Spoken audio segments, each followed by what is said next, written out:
Hello guys, welcome back to my channel polytechnic education में एक बार फिर से आप सभी का स्वागत है। तो आज का हम पॉलिटेक्निक के लिए कुछ ऐसे क्वेश्चंस लेके आए हैं एंट्रेंस एग्ज़ाम के लिए जो हमारे लिए बहुत ही उपयोगी है। और इस क्वेश्चन हम लेके आए हैं, इस क्लास में जो क्वेश्चन हम लेके आए हैं उसमें से आपको बहुत ही मदद मिलेगा। इस सारे क्वेश्चन से आपको एग्जाम में बहुत सारे क्वेश्चंस इसी प्रकार से आएंगे। इसी तरह से केमिस्ट्री में क्वेश्चंस आते हैं, फिजिक्स में आते हैं, मैथ में जितने भी मॉडल पेपर हैं सभी मॉडल पेपर को हम सॉल्व करा देंगे और आप सभी को एकदम से एक नंबर आपको एक नंबर पे पहुंचा देंगे। ठीक है, तो चलिए आज की क्लास स्टार्ट करते हैं। और क्लास का हमारा जो समय रहता है, क्लास का जो समय रहता है सुबह रहता है 7 बजे। सुबह 7 बजे क्लास रहती है और शाम को 5 बजे। क्या शाम को 5 बजे हमारी क्लास होती है और सुबह 7 बजे क्लास होती है। ठीक है, सुबह में कितना 7 बजे और शाम को 5 बजे हमारी क्लास होती है। तो चलिए आज का क्लास स्टार्ट करते हैं। आज हम लेके आए हैं इस क्लास में केमिस्ट्री के कुछ ऐसे महत्वपूर्ण क्वेश्चंस जो हमारे एंट्रेंस एग्जाम के लिए बहुत ही महत्वपूर्ण है। यानी कि ये क्वेश्चन जो लेके आए हैं ये UP polytechnic, Bihar polytechnic and other state सभी पॉलिटेक्निक के लिए इसी तरीके से इसी मेथड पे क्वेश्चंस, इसी प्रकार से क्वेश्चंस पूछे जाते हैं। ठीक है, तो आपको घबराना नहीं है, आपको कोई डर नहीं करना है कि हम यूपी पॉलिटेक्निक से हैं तो दूसरा क्वेश्चन आएगा, बिहार से आए हैं तो दूसरी तरीका से आएगा, झारखंड से हैं, दिल्ली से हैं, अदर स्टेट कहीं किसी भी राज्य के हैं तो आप लोगों को घबराना नहीं है। इसी प्रकार से क्वेश्चंस हर स्टेट में, हर राज्य में पूछा जाता है। पॉलिटेक्निक के हर राज्य में इसी प्रकार से क्वेश्चंस पूछे जाते हैं। ठीक है, तो चलिए आज की क्लास स्टार्ट करते हैं। आज की क्लास का हमारा पहला क्वेश्चन क्या कह रहा है। फर्स्ट नंबर क्वेश्चन कह रहा है ऊष्मागतिकी के प्रथम नियम का गणितीय कथन क्या है। आपको बताना है ऊष्मागतिकी के प्रथम नियम का गणितीय कथन है delta W equal to U plus Q, delta U equal to Q minus W, delta U equal to Q plus W, delta U equal to ये दोनों ऑप्शन एक ही हो गए, यहाँ पर माइनस रहेगा। क्या यहाँ पे जो है यहाँ माइनस रहेगा, प्लस नहीं रहेगा, तो क्यू माइनस डब्ल्यू। तो यहाँ पर बताना है ऊष्मा गति के प्रथम नियम का गणितीय कथन क्या होता है। तो ऊष्मा गति के गणितीय कथन का जो नियम होता है क्या होता है, delta U equal to Q plus W होता है। ठीक है, delta U equal to Q plus W होता है, जहाँ डेल्टा यू क्या है, आंतरिक ऊर्जा में परिवर्तन। क्या है, डेल्टा यू जो है, डेल्टा यू है आंतरिक ऊर्जा में परिवर्तन, आंतरिक ऊर्जा में परिवर्तन। ठीक है, आंतरिक ऊर्जा में परिवर्तन। डेल्टा यू क्या है, जो डेल्टा यू है वो क्या है, आंतरिक ऊर्जा में परिवर्तन, आंतरिक ऊर्जा में परिवर्तन। ठीक है, उसके बाद क्या कह रहा है, जो क्यों है हमारा, क्यों क्या है ताप है, क्या है तापन है, क्या है ताप है। उसके बाद क्या कह रहा है हमारा, जो W है वो क्या है, कार्य है। W बराबर क्या है यहाँ पर, कार्य यानी कि वर्क है। तो इसका राइट आंसर क्या हो जाएगा, option number C, delta U equal to Q plus W. ठीक है, अगला क्वेश्चन क्या है, व्यापक विशेषता का एक उदाहरण है। हमें व्यापक विशेषता का एक उदाहरण है, निम्न में से व्यापक विशेषता का एक उदाहरण है। तो हमें व्यापक विशेषता का उदाहरण है, तो जो व्यापक विशेषता का उदाहरण है इसमें से आयतन है, तापमान है, दाब है, घनत्व है। तो व्यापक विशेषता का जो उदाहरण होता है वो क्या होता है, आयतन होता है। ना तो तापमान होता है, ना ही दाब होता है, ना ही घनत्व होता है। तो इसका राइट आंसर क्या हो जाएगा, आयतन। क्या, इसका राइट आंसर हो जाएगा आयतन। नेक्स्ट क्वेश्चन है, किसको हिंसबर्ग अभिकर्मक कहते हैं। इसमें से जो चार ऑप्शन दिया है, निम्न में से किसको हिंसबर्ग अभिकर्मक कहते हैं? Benzene sulphonic bromide, benzene sulphonic chloride, benzene sulphonic fluoride, benzene sulphonic iodide. तो किसको हिंसबर्ग अभिकर्मक कहते हैं? तो किसको कहते हैं? बेंजीन सल्फोनिक क्लोराइड को हम क्या कहते हैं? हिंसबर्ग अभिकर्मक भी कहते हैं। तो इसका राइट आंसर क्या हो जाएगा? Option number B, benzene sulphonic benzene sulphonic chloride. ठीक है। अगला क्वेश्चन है हमारा, किसके अतिरिक्त अन्य सभी प्राकृतिक रूप से मिलने वाले व एमिनो अम्ल प्राकृतिक रूप से सक्रिय हैं? एलेनाइन, हिस्टामाइन, प्रोलीन या ग्लाइसिन। तो क्या कह रहा है? अतिरिक्त अन्य सभी प्राकृतिक रूप से मिलने वाले व अमीनो अम्ल प्रकार से रूप से सक्रिय हैं किसके? ग्लाइसिन के। किसके? ग्लाइसिन के। तो इसका राइट आंसर क्या हो जाएगा? Option number D, glycine. क्या हो जाएगा? इसका राइट आंसर हो जाएगा ग्लाइसिन। अगला क्वेश्चन कह रहा है हमारा, इलेक्ट्रॉन का आविष्कार किया था। इलेक्ट्रॉन का आविष्कार किसने किया था? ये तो सब लोग जानते होंगे। इलेक्ट्रॉन का आविष्कार किसने किया था? J Thomson, Niels Bohr, Chadwick, Goldstein. तो इसका ट्रिक होता है ईंट पर नाचो। क्या? ईंट पर नाचो। ठीक है। ईंट पर नाचो।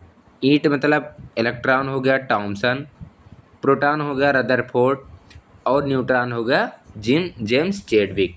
तो इलेक्ट्रॉन पूछा है, तो इलेक्ट्रॉन की खोज का आविष्कार किसने किया था? जे थॉमसन ने। तो इसका राइट आंसर क्या हो जाएगा? Option number A, J Thomson ने इलेक्ट्रॉन का आविष्कार किया था।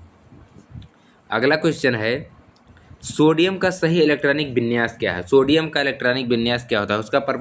सोडियम का इलेक्ट्रॉनिक विन्यास, तो पहले सोडियम का परमाणु क्रमांक कितना होता है? 11 होता है। तो इसका इलेक्ट्रॉनिक विन्यास 2 हो जाएगा, 8 हो जाएगा, 1 हो जाएगा। तो इसका इलेक्ट्रॉनिक विन्यास क्या है? 2, 8, 1। तो इसका राइट आंसर क्या हो जाएगा? ऑप्शन नंबर ए, 2, 8, 1 हो जाएगा। ठीक है। अगला क्वेश्चन क्या कह रहा है? अगला क्वेश्चन कह रहा है, परमाणु का प्रथम मॉडल किसने दिया था? परमाणु का प्रथम मॉडल किसने दिया था? परमाणु का प्रथम मॉडल किसने दिया था? तो इसको बताना है आपको, परमाणु का प्रथम मॉडल किसने दिया था? तो परमाणु का प्रथम मॉडल जे थॉमसन ने दिया था, जिसको प्लंग पुडिंग मॉडल भी कहते हैं। जिसको क्या कहते हैं? Plum pudding model. Plum pudding model. ठीक है। Plum pudding model. तो इसका राइट आंसर क्या हो जाएगा? Option number C, J Thomson ने परमाणु का प्रथम मॉडल दिया था। ठीक है। इसे प्लंग पुडिंग मॉडल भी कहते हैं। अगला क्वेश्चन है, इनमें से किसकी परमाणु संख्या महत्तम है? मतलब सबसे अधिक है। आपको बताना है इनमें से किसकी परमाणु संख्या सबसे अधिक है, यानी कि महत्तम है। 8 ग्राम H2O में, 18 ग्राम H2O में, 18 ग्राम O2 में, 18 ग्राम CO2 में, 18 ग्राम CH4 में। तो इनमें से किसकी परमाणु की संख्या महत्तम है, सबसे अधिक है? तो सबसे अधिक इसमें किसको लगेगा? हमें तो मैथेन, सबसे अधिक परमाणु संख्या होती है तो मैथेन की होती है, यानी कि CH4 की होती है। ठीक है। CH4। तो इसका राइट आंसर क्या हो जाएगा? ऑप्शन नंबर डी, 18 ग्राम CH4 की परमाणु संख्या सबसे अधिक होती है। इन चारों में से सबसे अधिक जिसका है परमाणु की संख्या सबसे अधिक है, वो है 18 ग्राम CH4 का। ठीक है। तो इसका राइट आंसर क्या हो जाएगा? ऑप्शन नंबर डी, 18 ग्राम CH4 की परमाणु संख्या सबसे अधिक है। अगला क्वेश्चन है, परमाणु होता है। परमाणु क्या होता है? परमाणु में इलेक्ट्रॉन प्रोटॉन दोनों होते हैं। परमाणु में इलेक्ट्रॉन और प्रोटॉन दोनों होते हैं। प्लस और माइनस को जोड़ेंगे तो क्या हो जाएगा? उदासीन हो जाता है। ठीक है। क्या हो जाता है? उदासीन हो जाता है। तो परमाणु जो होता है वो इलेक्ट्रॉन प्रोटॉन से मिलके बना हुआ है, इसलिए क्या है? ये एक उदासीन है। ना तो धनात्मक है ना ही ऋणात्मक है, और इनमें से कोई नहीं, यानी कि यह क्या है? उदासीन होता है। तो इसका राइट आंसर क्या हो जाएगा? ऑप्शन नंबर सी, उदासीन। क्या हो जाएगा? ऑप्शन नंबर सी, परमाणु एक प्रकार का उदासीन राशि है। ठीक है। अगला क्वेश्चन है, जल में ऑक्सीजन और हाइड्रोजन का अनुपात है। जल में हाइड्रोजन और ऑक्सीजन का अनुपात। जल में ऑक्सीजन और हाइड्रोजन एक होता है, तो दो होता है हाइड्रोजन तो 2 हो गया, ठीक है। ऑक्सीजन का परमाणु क्रमांक कितना होता है? 8 होता है, तो 8 दूनी 16 हो जाएगा, ठीक है। तो ये हो गया 16 हो गया, ठीक है। तो 16 2 अनुपात 16 हो जाएगा, यानी कि 1:8 हो जाएगा। तो इसका राइट आंसर क्या हो जाएगा? Option number B 1:8। ऑक्सीजन और हाइड्रोजन का अनुपात जो होता है 1:8 होता है। तो इसका राइट आंसर क्या हो जाएगा? Option number B 1:8। Next question है, अगला क्वेश्चन कह रहा है 12 ग्राम मैग्नीशियम तथा 16 ग्राम सल्फर परमाणु का मोल अनुपात। 12 ग्राम मैग्नीशियम यानी कि Mg, 16 ग्राम सल्फर यस परमाणु का मोल अनुपात है। क्या बताना है हमें? परमाणु का मोल अनुपात बताना है। तो क्या दिया हुआ है हमें? मैग्नीशियम का द्रव्यमान दिया हुआ है, Mg का द्रव्यमान जो दिया हुआ है, Mg का द्रव्यमान जो दिया हुआ है कितना दिया हुआ है? 12 ग्राम। कितना दिया हुआ है? 12 ग्राम। उसके बाद परमाणु कितना है? परमाणु की संख्या कितनी दी हुई है? 0.4 ग्राम प्रति मोल, ठीक है। उसके बाद मोल बराबर क्या हो जाएगा? मोल 12/4, 12/24 यानी कि 12/24 हो जाएगा, ठीक है। सॉरी, यहाँ 0.4 नहीं 24 है। क्या है ये? 24 ग्राम पर मोल होता है परमाणु। तो मोल बराबर क्या हो जाएगा? 12/24 यानी कि 0.5 मोल हो जाएगा, ठीक है। ये हो गया मैग्नीशियम। मैग्नीशियम का हो गया, क्या हो गया ये? उसका मोल हो गया मैग्नीशियम का। उसके बाद सल्फर का निकाल लेते हैं। सल्फर का कैसे निकालेंगे? सल्फर का, तो सल्फर का परमाणु द्रव्यमान कितना होता है? द्रव्यमान संख्या कितना होती है? 16 ग्राम दिया है। और परमाणु द्रव्यमान कितना हो जाएगा? परमाणु द्रव्यमान कितना हो जाएगा? 32 ग्राम पर मोल। कितना हो जाएगा? परमाणु द्रव्यमान जो होता है 32 ग्राम पर मोल। तो मोल इसका भी निकाल लेंगे, तो 16/32 हो जाएगा, यानी कि 0.5, ठीक है। इसका भी इतना मोल आया। अब दोनों का अनुपात निकाल लेंगे, 0.5 अनुपात 0.5 यानी कि 1:1। तो इसका राइट आंसर क्या हो जाएगा? Option number C. जो इसका अनुपात होगा मैग्नीशियम और सल्फर का, वो कितना हो जाएगा? 1:1 हो जाएगा। तो इसका राइट आंसर क्या हो जाएगा? Option number C 1:1। अगला क्वेश्चन क्या कह रहा है? इनमें से कौन भौतिक परिवर्तन है? इनमें से मतलब निम्न में से कौन भौतिक परिवर्तन है? लोहा का पिघलना, लोहा में जंग लगना, लोहा छड़ को मोड़ना, एक से अधिक। तो इसमें क्या है? लोहा का पिघलना एक प्रकार से क्या है? भौतिक राशि है। क्या है? भौतिक राशि है। लोहा में जंग लगना ये रासायनिक परिवर्तन है। क्या? सॉरी, ये भौतिक परिवर्तन और ये रासायनिक परिवर्तन है। लोहा क्षण को मोड़ना ये क्या है? ये भी है क्या? भौतिक परिवर्तन है। क्या है? ये भी एक प्रकार का भौतिक परिवर्तन है। और एक से अधिक यानी कि भौतिक परिवर्तन जो इसमें है वो एक से अधिक है। तो इसका राइट आंसर क्या हो जाएगा? ऑप्शन नंबर डी, एक से अधिक। इसमें जो 4 ऑप्शन में एक से अधिक भौतिक राशियाँ दी गई हैं। तो इसका राइट आंसर क्या हो जाएगा? ऑप्शन नंबर डी, एक से अधिक भौतिक राशि हैं। अगला क्वेश्चन है, द्रव्यमान संरक्षण का सिद्धांत किसने दिया था? जो द्रव्यमान संरक्षण सिद्धांत था उसे किस वैज्ञानिक ने दिया था? डाल्टन द्वारा लाया गया था, या प्रोस्ट द्वारा, लैवोजियर द्वारा, या बर्जीलियस द्वारा? तो द्रव्यमान संरक्षण का सिद्धांत जो दिए थे वो वैज्ञानिक थे लैवोजियर। क्या थे? लैवोजियर द्वारा इसका सिद्धांत दिया गया था। द्रव्यमान संरक्षण का सिद्धांत लैवोजियर द्वारा दिया गया था। तो इसका राइट आंसर क्या हो जाएगा? ऑप्शन नंबर सी, लैवोजियर द्वारा, ठीक है। अगला क्वेश्चन क्या कह रहा है? अगला क्वेश्चन कह रहा है प्लास्टर ऑफ पेरिस है। प्लास्टर ऑफ पेरिस का सूत्र क्या होता है?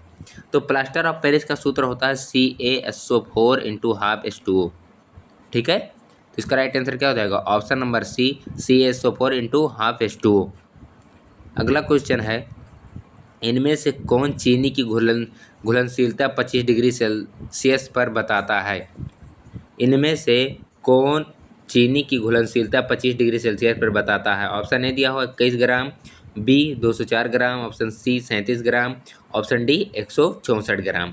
तो इनमें से कौन चीनी की घुलनशीलता 25 डिग्री सेल्सियस पर बताता है? तो 204 ग्राम जो पदार्थ है 204 ग्राम पदार्थ घुलनशीलता 25 डिग्री पर बताता है। चीनी की घुलनशीलता 25 डिग्री सेल्सियस पर 204 ग्राम पर बताता है। तो इसका राइट आंसर क्या हो जाएगा? ऑप्शन नंबर बी 204 ग्राम। अगला क्वेश्चन क्या कह रहा है? असंगत नहीं है। क्या है? असंगत नहीं है। इसमें असंगत बताना है। ठीक है, असंगत बताना है। तो CiO minus, CiO2 minus, CiO3 minus या CiO4 माइनस। ठीक है, तो असंगत नहीं है, तो असंगत बताना है। तो ये तीनों एक समान लग रहे हैं। इसमें 2 3 4 है ना, तो इस परमाणु जो भी होगा वो इसका भी होगा और इसका भी होगा, लेकिन इसका नहीं होगा। क्यों? क्योंकि इसमें जो है, इसमें कोई भी, आपको कोई भी चीज़ इसमें जोड़ना नहीं है। और इसमें 2 ऑक्सीजन, 3 ऑक्सीजन, 4 ऑक्सीजन, तो आपको वैसे ही लग रहा होगा कि ये असंगत नहीं है। ये सब अलग अलग हैं, लेकिन ये अलग नहीं है, असंगत नहीं है। तो इसका राइट आंसर क्या हो जाएगा? Option number A CiO minus. अगला क्वेश्चन क्या कह रहा है? क्लार्क विधि में कठोर जल में मिलाई जाती है कि परिकलित मात्रा, किसकी मात्रा क्लार्क विधि में कठोर जल में मिलाई जाती है?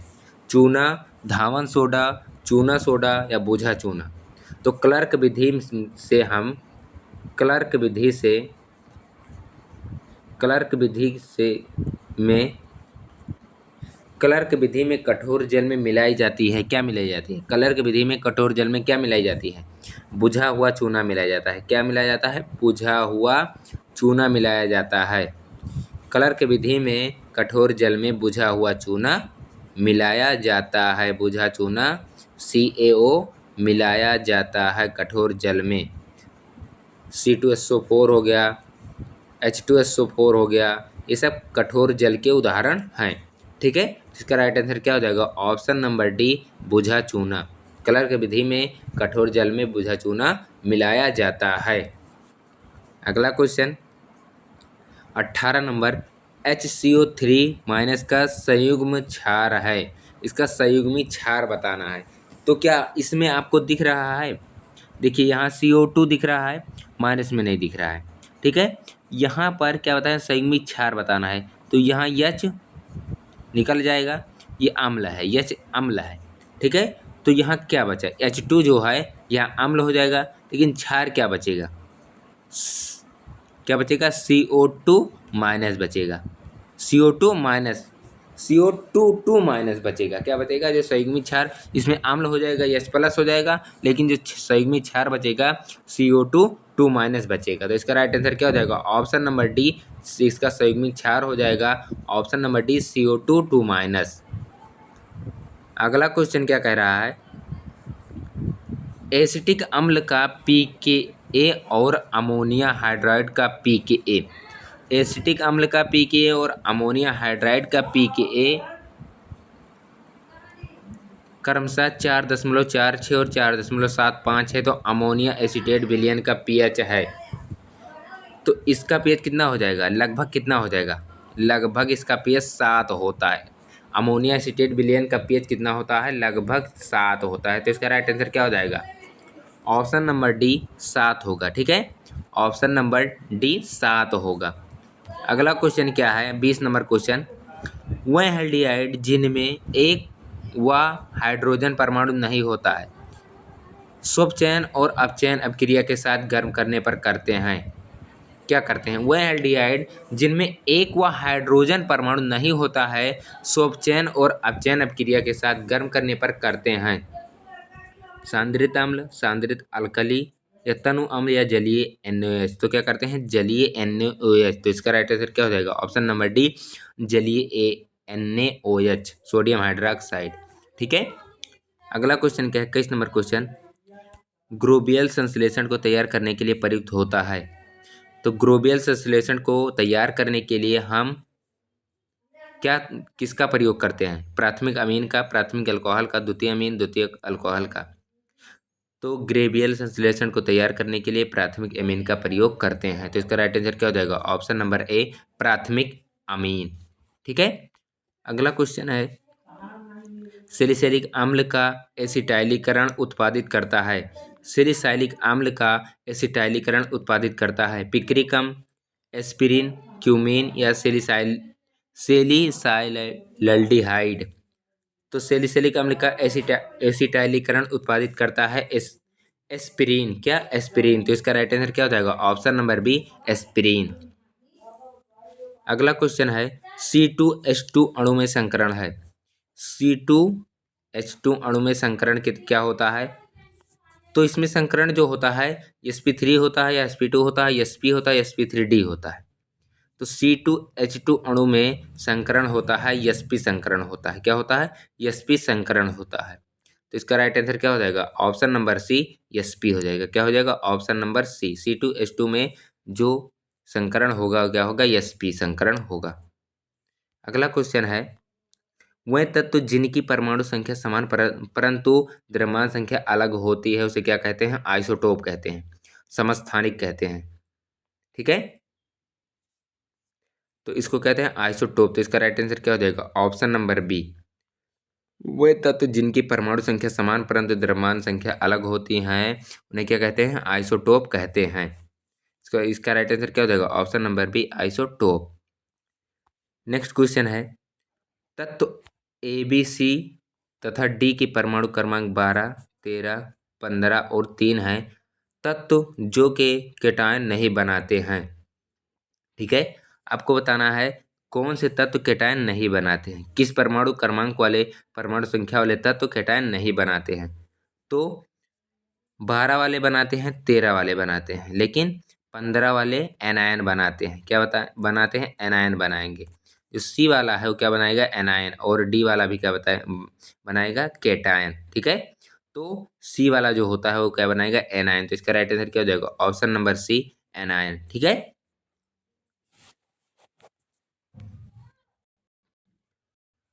तो आप सभी का क्लास आज केमिस्ट्री का क्लास था और केमिस्ट्री के आप सभी को हम ऐसे क्वेश्चंस बताए हैं कि आपके एग्ज़ाम में इनमें से आपको 4 से 5 क्वेश्चन मिलेंगे, ज़रूर मिलेंगे।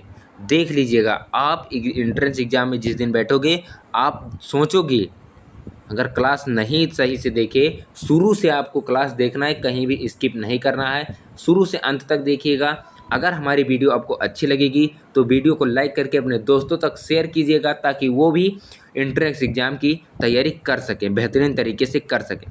अगर आप भी यूपी पॉलिटेक्निक के टॉप कॉलेजों में एडमिशन लेना चाहते हैं तो आज से आप लोग पढ़ना स्टार्ट कर दीजिए। हम गारंटी लेते हैं आपको 1 महीने के अंदर इतना कंटेंट दे देंगे कि आप खुद ही एग्ज़ाम में बैठते ही आप लोगों को सारा क्वेश्चंस आता रहेगा। जितने भी क्वेश्चन बताएंगे उसमें से आप लोगों को 60% क्वेश्चन हमारे चैनल के पढ़ाया हुआ मिलेगा। आप सभी को 60% क्वेश्चन हमारे चैनल का ही मिलेगा। आपको जितना क्वेश्चन हम बताते हैं वो क्वेश्चन अगर आपने पढ़ लिया तो आपको टॉप के कॉलेजों में एडमिशन लेने से कोई रोक नहीं पाएगा और आपका रैंक 100 अंडर 100 रहेगा, मतलब 100 के अंदर रहेगा, 100-200 के अंदर ही आपका रैंक रहेगा। आपको टॉप कॉलेज में एडमिशन लेने से कोई रोक नहीं सकता है। आपका रैंक भी अच्छा जाएगा और नंबर भी आपको 300 प्लस नंबर मिलेंगे। ठीक है, तो आप लोग बेहतरीन तरीके से तैयारी कीजिए। हमें उम्मीद है आप सभी को हमारी वीडियो कैसी अच्छी लगी होगी। तो अच्छी लगी हो तो कमेंट में ज़रूर बताएं कि हमारी वीडियो आपको कैसी लगी, और अच्छी लगेगी तो वीडियो को अपने दोस्तों तक शेयर करके और उनको भी बताइएगा कि अच्छे से अच्छी वो भी तैयारी कर सकें। ठीक है, तो आप सभी ऐसे ही अपना मेहनत जारी रखें। और जो हमारा क्लास रहता है, हमारा क्लास जो होता है सुबह 7 बजे एक क्लास रहेगा और एक क्लास शाम को 5 बजे रहता है। ठीक है, एक क्लास शाम को 5 बजे होता है और एक क्लास सुबह 7 बजे हमारी क्लासें होती हैं। एक दिन में 2 क्लास हमारी होती हैं। तो आप लोग हमारे चैनल से जुड़ें और अच्छे से अच्छे कंटेंट प्राप्त करें और अच्छे से अच्छे तैयारी करें। ठीक है, तो फिर मिलेंगे आप सभी को नेक्स्ट वीडियो में। अगला हमारा जो वीडियो रहेगा वो किस सब्जेक्ट का रहेगा? फिजिक्स का रहेगा। फिजिक्स का रहेगा हमारा, क्या रहेगा? अगला क्लास जो रहेगा हमारा फिजिक्स का क्लास रहेगा। तो फिजिक्स की क्लास में आप लोग आइएगा, जुड़िएगा और आप सभी को हम ताबड़तोड़ तरीके से बहुत ही बेहतरीन कंटेंट लेके आएंगे, आप सभी को हम सिलेक्शन दिलाएंगे। ठीक है, तो फिर मिलेंगे नेक्स्ट वीडियो में। तब तक के लिए आप लोगों को बेस्ट ऑफ लक।